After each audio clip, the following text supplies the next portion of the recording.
Welcome to this introduction on the normal distribution. Often called the bell curve, this is the most important concept in statistics. In this video, we will explore what it is, why it looks the way it does, and why it appears so often in the real world. So, what exactly is a normal distribution? It is a function that shows how data is distributed. Imagine measuring something like the height of everyone in a city. You would find that most people are of average height, which creates a peak in the center.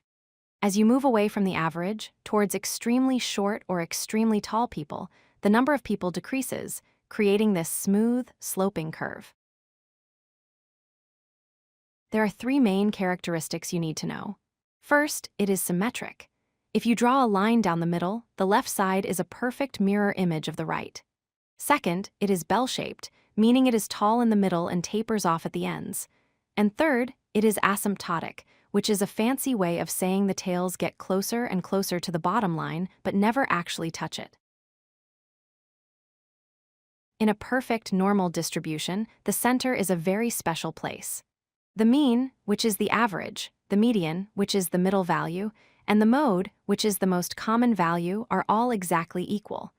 They all sit right here at the highest point of the peak. The shape of the curve is controlled by the standard deviation, represented by the Greek letter sigma. This measures how spread out the data is. A small standard deviation results in a tall, narrow curve because data is clustered tightly around the mean. A large standard deviation creates a short, wide curve because the data is more spread out. One of the most useful rules in statistics is the empirical rule. It states that, for a normal distribution, 68% of all data falls within one standard deviation of the mean, 95% falls within two standard deviations, and 99.7% falls within three standard deviations. This covers almost all the data points. Let's look at this visually. The blue area in the center represents that 68% of data. If we expand to the green area, we cover 95%. And if we go all the way out to the red area, we capture 99.7%. This is why it is extremely rare to find data points far out in the tails. Sometimes we need to compare different data sets. To do this, we use z-scores. A z-score tells you exactly how many standard deviations a value is away from the mean. By converting values to z-scores, we create a standard normal distribution, which always has a mean of 0 and a standard deviation of 1.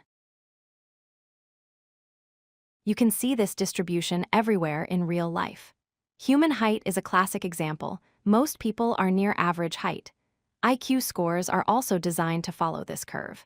Even measurement errors in scientific experiments tend to be normally distributed, which is crucial for research.